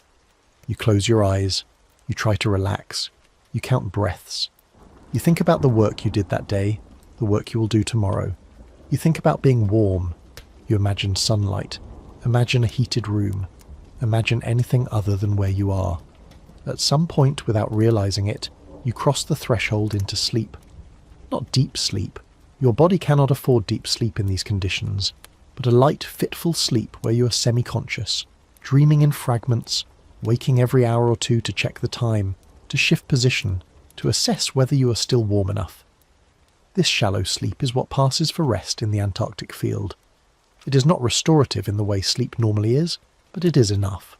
Your body gets some recovery, your mind gets some respite, and when morning comes, you are able to function. Entering the sleeping bag is the act of accepting this state. You're not going to be comfortable, you're not going to sleep well, but you're going to survive the night, and that is the goal. You climb into the bag, seal yourself in, and surrender to the cold, trusting that your preparation and your equipment and your body's resilience will carry you through to morning. Night in an Antarctic field tent is not restful. It is an endurance event, a series of hours spent managing cold, discomfort, and the shallow half-sleep that comes when the body cannot fully relax. You lie in your sleeping bag, eyes closed, aware of every sensation, waiting for morning. The cold is always present. Even inside a well-insulated sleeping bag, even after your core has warmed, you remain aware of the temperature. Your face is cold. Your nose is cold. If your hands have slipped outside the warmest part of the bag, they are cold. Your feet at the far end of the sleeping system are cold. The cold is not acute pain, not frostbite, just a persistent chill that your body has to work constantly to counteract. This work is metabolic. Your body is burning calories to generate heat, maintaining your core temperature in an environment that is trying to pull that heat away. This metabolic activity prevents deep sleep. Deep sleep requires the body to lower its metabolic rate, to relax into a state of minimal energy expenditure. But in extreme cold, lowering metabolic rate would mean lowering core temperature, which would mean hypothermia. Your body does not allow this. It keeps you in a lighter stage of sleep, one where metabolism stays elevated, where you remain semi-alert to threats. The result is that you drift. You're not fully asleep. You're not fully awake. You hover in a twilight state, aware of the wind outside, aware of the fabric of the sleeping bag against your face, aware of your own breathing. Thoughts come and go, disjointed and dreamlike, but you're conscious enough to know they are thoughts, not dreams. This is not the restorative sleep of a warm bed. This is survival sleep. You wake frequently. Sometimes it is because you are cold. A foot has slipped into a less insulated part of the bag, or your shoulder is pressed against the tent wall where cold is seeping through. You wake, shift your position, adjust the sleeping bag, try to redistribute warmth. Then you close your eyes again and wait for sleep to return. Other times you wake because you need to urinate. This is one of the most challenging aspects of sleeping in extreme cold. The body produces urine continuously, and in cold conditions it produces more. Cold causes blood vessels in the periphery to constrict, shunting blood toward the core. This increases blood volume in the central circulation, which the kidneys interpret as a signal to produce more urine. The result is that you need to pee frequently, even if you have not drunk much liquid. Leaving the sleeping bag to urinate outside is not practical. It means unzipping the sleeping bag, exposing yourself to the cold, putting on boots and outerwear, unzipping the tent, going outside into 70 degree below zero air, and then reversing the process to get back into the bag. The entire ordeal can take 10 or 15 minutes, and by the time you're back in the bag, you have lost all the warmth you spent hours building up. You will spend the next hour shivering, trying to get warm again. The solution is a pee bottle. This is a wide-mouth bottle, usually a litre or larger, kept inside the sleeping bag or just outside it within easy reach. When you need to urinate, you retrieve the bottle, maneuver yourself into a position where you can use it without spilling, and empty your bladder. Then you seal the bottle tightly and place it outside the sleeping bag, where it will freeze solid by morning. This sounds simple, but is not. Doing this in the dark while lying down, while mostly enclosed in a sleeping bag, requires practice. Spills happen. When they do, the urine freezes immediately, creating a mess that is difficult to clean. Most people become proficient at this task out of sheer necessity, but it is never pleasant. It is simply less unpleasant than the alternative. The wind is a constant presence. You hear it against the tent fabric, a sound that varies from a low murmur to a sharp crack depending on wind speed. The tent flexes and shifts, moving with the gusts. The poles creak. The guy lines hum. These sounds are not soothing. They are reminders that the only thing between you and the environment is a thin layer of nylon, that the wind is strong enough to destroy the tent if something fails, that you're exposed in a way that is fundamentally precarious. When the wind gusts particularly hard, the tent walls press inward and you feel the pressure. If you're lying near the wall, the fabric might brush against your sleeping bag. This is unnerving. You imagine the tent collapsing, burying you in fabric, trapping you. This does not happen. Modern expedition tents are engineered to withstand extreme wind, but the fear is there. During calmer moments, when the wind drops, a different kind of silence settles over the tent. This silence is profound. There is no sound from outside at all, no animals, no water, no human activity. Inside the tent you hear only the breathing of your tent mates, if you have any, and the occasional rustle of fabric as someone shifts in their sleeping bag. The silence is both peaceful and oppressive. It emphasizes the isolation, the emptiness, the distance from anything familiar. If you're sharing the tent with others, their presence is both comforting and complicating. You can hear them breathe, hear them move, know that you are not alone. This is psychologically important. Humans are social animals, and even in extreme conditions, the proximity of other people provides reassurance. But sharing a small tent also means limited space, coordinated movement, and sometimes interpersonal friction. If someone snores, everyone is affected. If someone thrashes in their sleep, everyone feels it. You learn to tolerate these disruptions because the alternative, sleeping alone, carries its own risks. Temperature fluctuates through the night. Early in the night, after you have just entered the sleeping bag and your body's working hard, to generate warmth, you may feel almost comfortable. But as the night progresses and fatigue sets in, your metabolic rate decreases slightly and the cold creeps back. By the early morning hours, you are coldest. This is when people feel most miserable, when the temptation to check the time and see how much longer until you can legitimately get up is strongest. Checking the time is a mistake most people make repeatedly. You wake, feeling cold and uncomfortable, and think that surely it must be almost morning. You fumble for your watch or phone, turn on the screen, and see that only 2 hours have passed since you last checked. The realization that you have 6 more hours to endure is demoralizing. Time moves slowly when you are cold and uncomfortable. Minutes feel like hours. The night stretches on, seemingly without end. Dreams, when they come, are fragmented. You do not reach REM sleep, the deep restorative phase where most dreaming occurs, because your body cannot afford to enter that state. The dreams you do have are shallow, often involving cold or discomfort. You dream that you're outside in the wind. You dream that your sleeping bag is wet. You dream that you cannot get warm. These dreams are not restful. They blur the line between sleep and waking, making you unsure when you wake whether you are actually asleep or just lying there thinking. Physical discomfort accumulates. Your hips and shoulders, pressed against the sleeping pad, begin to ache. The pad provides insulation but is not particularly soft. You're lying on ice, and even with padding, the surface is hard. You shift position to relieve the pressure, but shifting is difficult inside the confines of the sleeping bag. You manage to roll onto your other side, and the relief is temporary. Soon that side begins to ache as well. Your nose runs. The cold air irritates your nasal passages and mucus production increases. You do not have tissue readily available inside the sleeping bag, so you either endure the drip or reach out into the cold air to grab something to wipe your nose with. This means exposing your hand to the cold, which starts the cycle of cold extremities again. Frost accumulates inside the tent. Every time someone exhales, moisture is added to the air. This moisture condenses on the coldest surfaces, which are the tent walls. By morning, the interior of the tent will be coated with a layer of frost. During the night, if you brush against the tent wall, this frost dislodges and falls onto your sleeping bag. You feel it through the fabric, tiny ice crystals landing on you. It is annoying but unavoidable.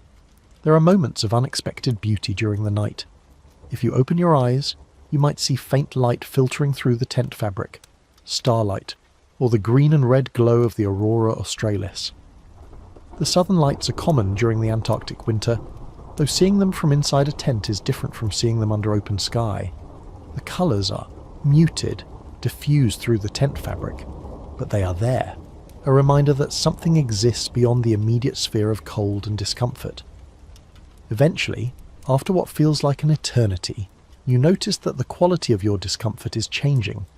You're not warmer, but you're accustomed to the cold. Your body has settled into a kind of equilibrium. You're no longer fighting the cold, you are coexisting with it. This is a subtle shift, but it allows you to relax slightly, to stop monitoring every sensation, to drift more deeply into whatever passes for sleep in these conditions. And then, at some point, you realize that the night is almost over. You have survived the hours of darkness. Morning is approaching, which means you will soon have to leave the sleeping bag and face the cold again, but for now, you have made it through. You lie still, savouring the last minutes of relative warmth, knowing that once you emerge, the cycle will begin again. Night in an Antarctic field tent is not restful. It is an endurance event, a series of hours spent managing cold, discomfort, and the shallow half-sleep that comes when the body cannot fully relax. You lie in your sleeping bag, eyes closed, aware of every sensation, waiting for morning. The cold is always present. Even inside a well-insulated sleeping bag, even after your core has warmed, you remain aware of the temperature. Your face is cold. Your nose is cold. If your hands have slipped outside the warmest part of the bag, they are cold. Your feet at the far end of the sleeping system are cold. The cold is not acute pain, not frostbite, just a persistent chill that your body has to work constantly to counteract. This work is metabolic. Your body is burning calories to generate heat, maintaining your core temperature in an environment that is trying to pull that heat away. This metabolic activity prevents deep sleep. Deep sleep requires the body to lower its metabolic rate, to relax into a state of minimal energy expenditure. But in extreme cold, lowering metabolic rate would mean lowering core temperature, which would mean hypothermia. Your body does not allow this. It keeps you in a lighter stage of sleep, one where metabolism stays elevated, where you remain semi-alert to threats. The result is that you drift. You're not fully asleep. You're not fully awake. You hover in a twilight state, aware of the wind outside, aware of the fabric of the sleeping bag against your face, aware of your own breathing. Thoughts come and go, disjointed and dreamlike, but you're conscious enough to know they are thoughts, not dreams. This is not the restorative sleep of a warm bed. This is survival sleep. You wake frequently. Sometimes it is because you are cold. A foot has slipped into a less insulated part of the bag, or your shoulder is pressed against the tent wall where cold is seeping through. You wake, shift your position, adjust the sleeping bag, try to redistribute warmth. Then you close your eyes again and wait for sleep to return. Other times you wake because you need to urinate. This is one of the most challenging aspects of sleeping in extreme cold. The body produces urine continuously, and in cold conditions it produces more. Cold causes blood vessels in the periphery to constrict, shunting blood toward the core. This increases blood volume in the central circulation, which the kidneys interpret as a signal to produce more urine. The result is that you need to pee frequently, even if you have not drunk much liquid. Leaving the sleeping bag to urinate outside is not practical. It means unzipping the sleeping bag, exposing yourself to the cold, putting on boots and outerwear, unzipping the tent, going outside into 70 below zero air, and then reversing the process to get back into the bag. The entire ordeal can take 10 or 15 minutes, and by the time you're back in the bag, you have lost all the warmth you spent hours building up. You will spend the next hour shivering, trying to get warm again. The solution is a pee bottle. This is a wide-mouth bottle, usually a litre or larger, kept inside the sleeping bag or just outside it within easy reach. When you need to urinate, you retrieve the bottle, maneuver yourself into a position where you can use it without spilling, and empty your bladder. Then you seal the bottle tightly and place it outside the sleeping bag, where it will freeze solid by morning. This sounds simple, but is not. Doing this in the dark while lying down, while mostly enclosed in a sleeping bag, requires practice. Spills happen. When they do, the urine freezes immediately, creating a mess that is difficult to clean. Most people become proficient at this task out of sheer necessity, but it is never pleasant. It is simply less unpleasant than the alternative. The wind is a constant presence. You hear it against the tent fabric, a sound that varies from a low murmur to a sharp crack depending on wind speed. The tent flexes and shifts, moving with the gusts. The poles creak. The guy lines hum. These sounds are not soothing. They are reminders that the only thing between you and the environment is a thin layer of nylon, that the wind is strong enough to destroy the tent if something fails, that you're exposed in a way that is fundamentally precarious. When the wind gusts particularly hard, the tent walls press inward and you feel the pressure. If you're lying near the wall, the fabric might brush against your sleeping bag. This is unnerving. You imagine the tent collapsing, burying you in fabric, trapping you. This does not happen. Modern expedition tents are engineered to withstand extreme wind, but the fear is there. During calmer moments, when the wind drops, a different kind of silence settles over the tent. This silence is profound. There is no sound from outside at all, no animals, no water, no human activity. Inside the tent you hear only the breathing of your tent mates, if you have any, and the occasional rustle of fabric as someone shifts in their sleeping bag. The silence is both peaceful and oppressive. It emphasizes the isolation, the emptiness, the distance from anything familiar. If you're sharing the tent with others, their presence is both comforting and complicating. You can hear them breathe, hear them move, know that you are not alone. This is psychologically important.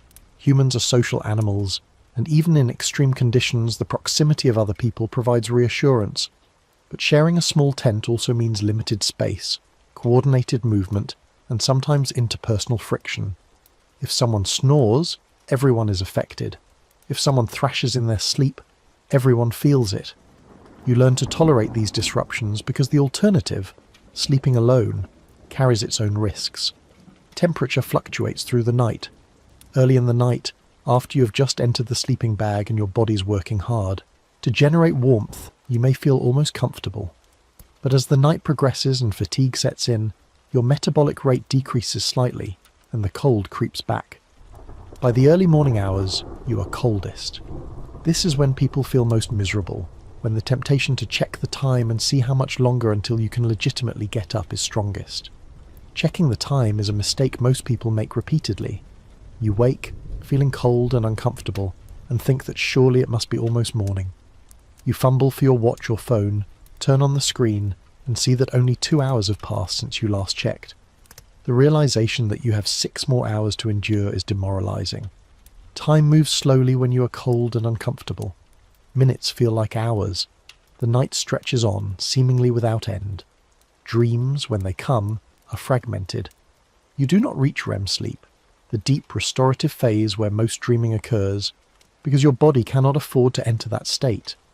The dreams you do have are shallow, often involving cold or discomfort. You dream that you're outside in the wind. You dream that your sleeping bag is wet. You dream that you cannot get warm. These dreams are not restful. They blur the line between sleep and waking, making you unsure when you wake whether you are actually asleep or just lying there thinking. Physical discomfort accumulates. Your hips and shoulders, pressed against the sleeping pad, begin to ache. The pad provides insulation but is not particularly soft. You're lying on ice, and even with padding, the surface is hard. You shift position to relieve the pressure, but shifting is difficult inside the confines of the sleeping bag. You manage to roll onto your other side, and the relief is temporary. Soon that side begins to ache as well. Your nose runs. The cold air irritates your nasal passages and mucus production increases. You do not have tissue readily available inside the sleeping bag, so you either endure the drip or reach out into the cold air to grab something to wipe your nose with. This means exposing your hand to the cold, which starts the cycle of cold extremities again. Frost accumulates inside the tent. Every time someone exhales, moisture is added to the air. This moisture condenses on the coldest surfaces, which are the tent walls. By morning, the interior of the tent will be coated with a layer of frost. During the night, if you brush against the tent wall, this frost dislodges and falls onto your sleeping bag. You feel it through the fabric, tiny ice crystals landing on you. It is annoying but unavoidable. There are moments of unexpected beauty during the night. If you open your eyes, You might see faint light filtering through the tent fabric, starlight, or the green and red glow of the aurora australis. The southern lights are common during the Antarctic winter, though seeing them from inside a tent is different from seeing them under open sky. The colours are muted, diffused through the tent fabric, but they are there, a reminder that something exists beyond the immediate sphere of cold and discomfort.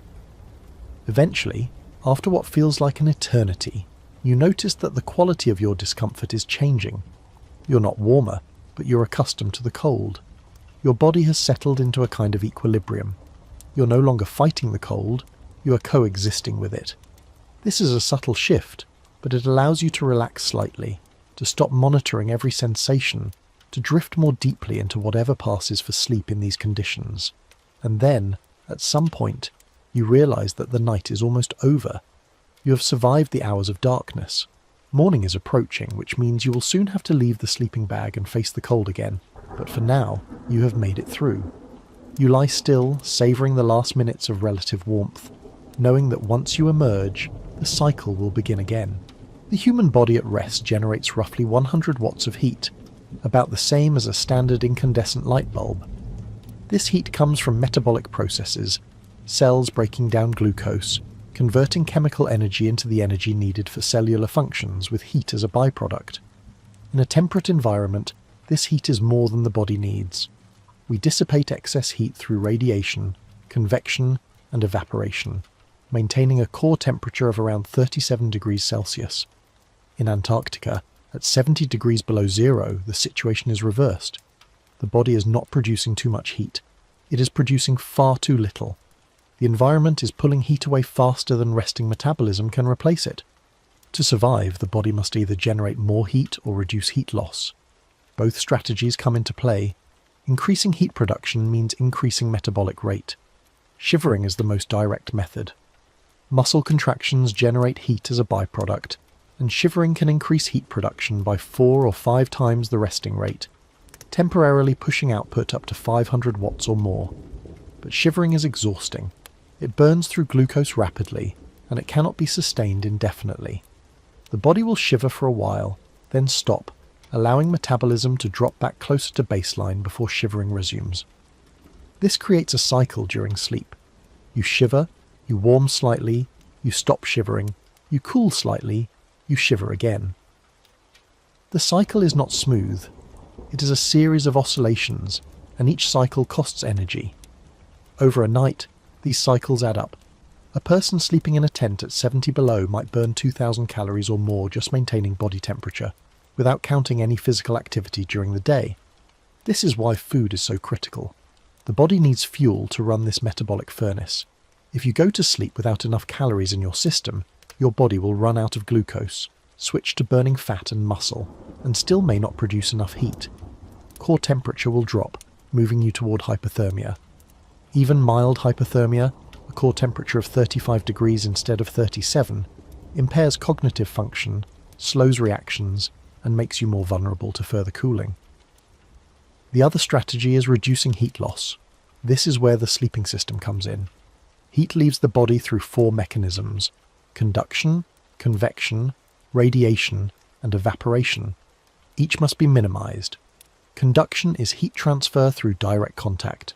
Your body is in contact with the sleeping pad, and the pad is in contact with ice. Without the pad, heat would flow directly from your body into the ice at a rate that would kill you within an hour. The sleeping pad interrupts this flow. Its foam or air-filled chambers are poor conductors, slowing the transfer.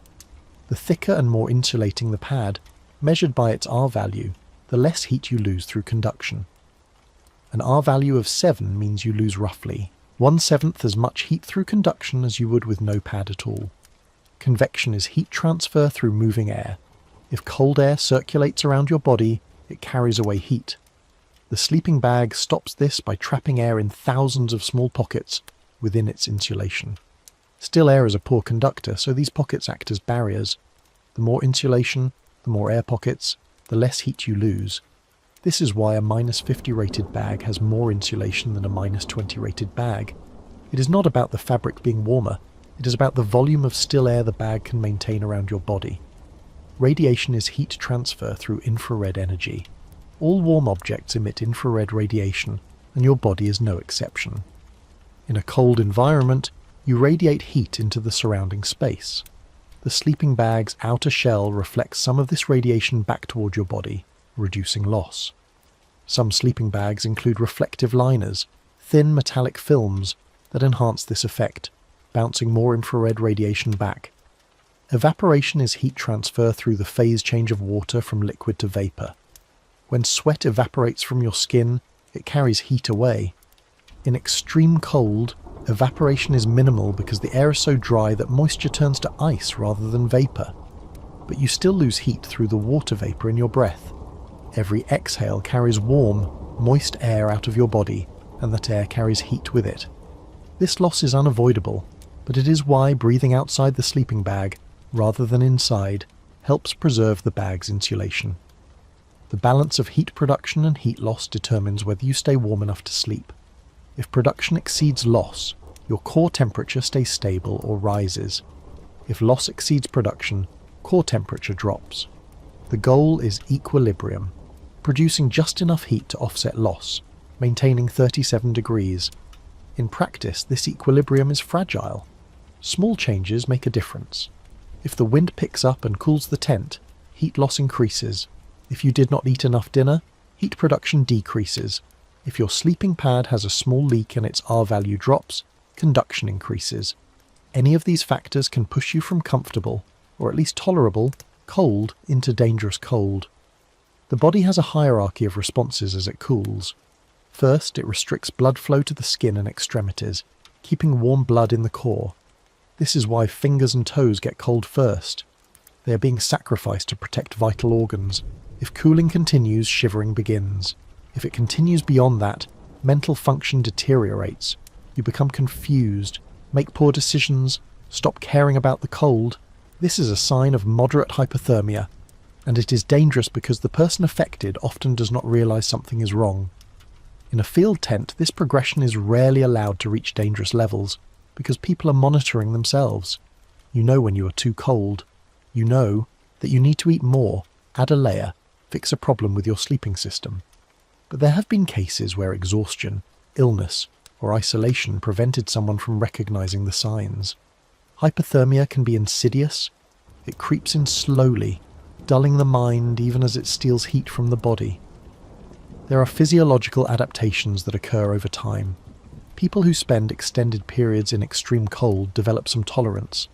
Their bodies become more efficient at generating heat. Their circulation improves slightly, keeping extremities warmer. Psychological adaptation also plays a role. You learn to tolerate discomfort, to distinguish between cold that is merely unpleasant and cold that is dangerous. This learned tolerance is as important as physical adaptation. Sleep itself complicates the equation. During deep sleep, metabolic rate drops by about 15%.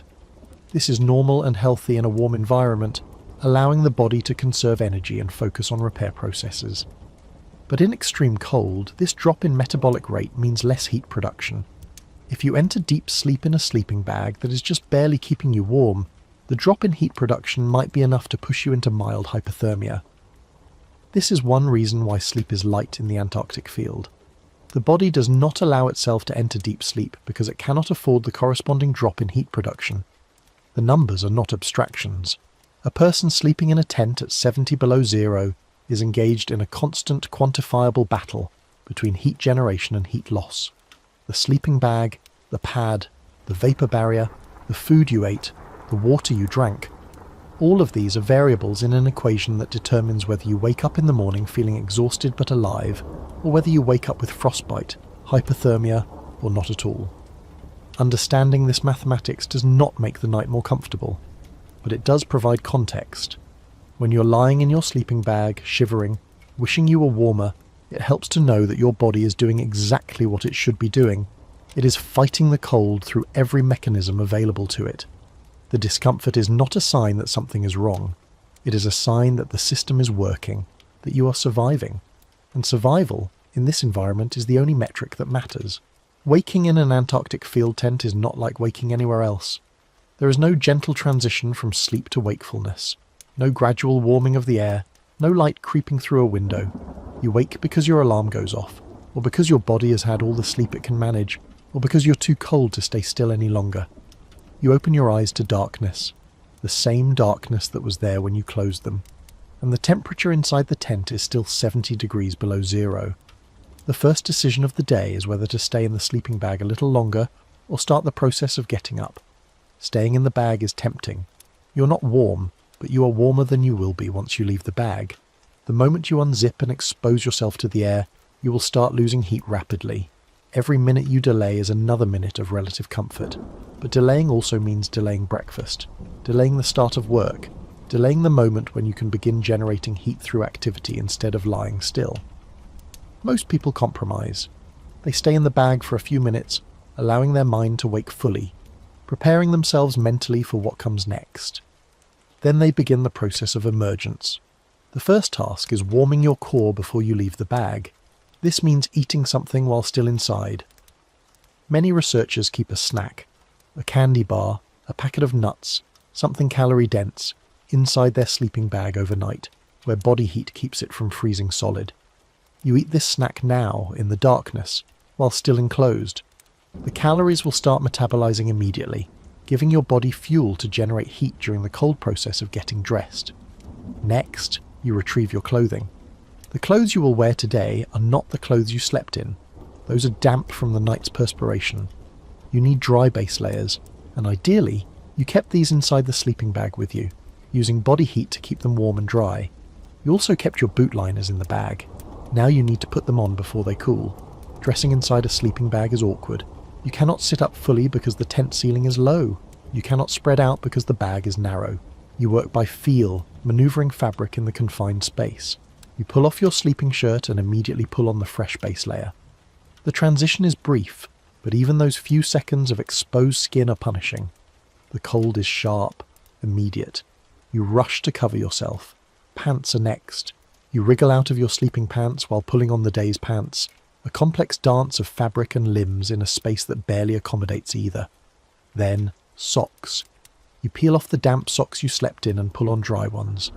Your feet are cold, and the act of changing socks exposes them to the air, making them colder. You work quickly. Now boots. The boot liners are in the sleeping bag with you, still pliable from body heat. The shells are outside, frozen, solid. You pull the liners on over your socks, then reach out of the sleeping bag to grab the shells. The shells are painfully cold. Even through your hand's insulation, you can feel the cold radiating from them. You force your foot, now wearing the liner, into the frozen shell. The shell does not want to accommodate your foot. The material is rigid. You push harder, wedging your foot in, then repeat the process with the other boot. Your feet are now inside stiff, cold shells. They will remain cold for at least an hour, until your body generates enough heat to warm the boots from the inside. Only after you're dressed do you leave the sleeping bag. You unzip it fully, sit up, and swing your legs over the edge of the pad. The transition is jarring. You are enclosed, relatively protected. Now you are exposed. The cold wraps around you immediately, finding every gap in your clothing. You stand, hunched in the low-ceiling tent, and begin the morning tasks. The tent is coated with frost. Every surface, walls, ceiling, gear bags, has a layer of ice crystals from the moisture produced overnight. This frost will fall throughout the morning as people move around, dusting everything with ice. You accept this. It is part of the morning routine. The first priority is water. You are dehydrated from the night. The dry air pulled moisture from your body, and you need to replace it. But there is no water. There is only ice. You need to melt snow. Melting snow is a process that takes time. You retrieve the stove, check that it is functional, prime it if necessary, and light it. The stove is cold, and cold stoves are finicky. The fuel may not vaporize properly. The igniter may not spark. You persist, using matches if needed, until the stove catches and burns with a steady blue flame. You fill a pot with snow, place it on the stove, and wait. The snow does not melt quickly. It compacts first, then slowly softens, then finally turns to water. You add more snow to the pot as space allows, gradually building up the volume of water. After 30 or 40 minutes, you have enough water to drink and to prepare breakfast. While the snow melts, you organize gear. Sleeping bags get shaken out to remove frost, then loosely packed. Sleeping pads get rolled. Personal items get stowed in stuff sacks. The tent interior, which was cluttered the night before, is gradually restored to order. This organisation is necessary because the tent must function as both sleeping space and workspace, and transitioning between the two requires deliberate effort. Breakfast is similar to dinner. Freeze-dried food rehydrated with boiling water. You choose a meal, open the packet, add water, wait for rehydration, then eat. The food is warm, which is psychologically comforting even if the warmth does not last long. You also drink hot tea, coffee or chocolate, replacing some of the fluid you lost overnight. Eating and drinking take longer than they would in normal conditions because everything is cold and cold slows you down. Your hands are stiff, your jaw is cold, making chewing uncomfortable. The food itself cools quickly, becoming less palatable, but you finish the meal because you need the calories. The day ahead will require energy. Energy to stay warm, energy to work, energy to survive. After breakfast, you dress for outside. This means adding layers, insulated pants over your base layer, an insulated jacket, a windproof outer shell, gloves, a balaclava, goggles, a hat. Each layer has a purpose. Each layer adds bulk and restricts movement. By the time you're fully dressed, you're wearing perhaps 5 kilograms of clothing. You're bulky, stiff, limited in your range of motion. But you are protected. Exiting the tent is a moment of transition. You open the zipper, a task that requires care because zippers freeze, and step out into the darkness and wind. The cold hits you immediately, even through all your layers. The wind is a physical force pushing against you. If it is strong enough, you lean into it to keep your balance. You close the tent door behind you to prevent heat, such as it is, from escaping. Outside, you assess the camp. Are the tents still secure? Have any guy lines loosened overnight?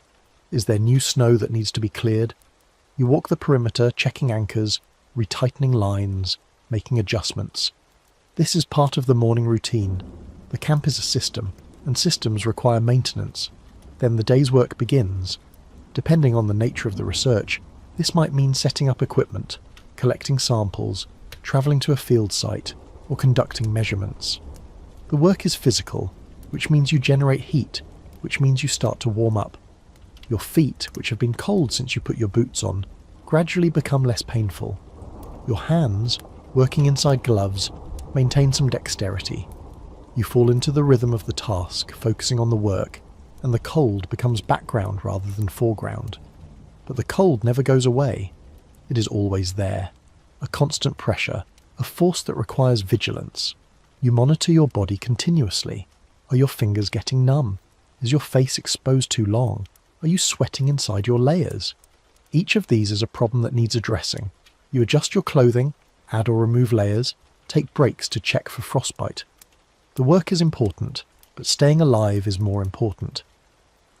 The morning stretches into afternoon, though afternoon in the polar night looks exactly like morning, dark, cold, windy. Time is marked by tasks completed, by meals eaten, by the slow accumulation of hours. Eventually the workday ends, and you return to the tent to begin the evening routine. The cycle continues. Sleep, wake, work, sleep. Days blur together. You lose track of dates. All that matters is the immediate, the next meal, the next sleep cycle, the next day's work. Morning in the freeze is not a beginning in the traditional sense. It is simply a continuation. The cold did not stop overnight. The wind did not stop. The darkness did not stop. You stopped, briefly, to rest. Now you resume. This is the reality of Antarctic fieldwork. There is no break from the environment. There is only management, endurance, and the steady passage of time until the work is done, and you can return to a place where sleep does not require quite so much effort.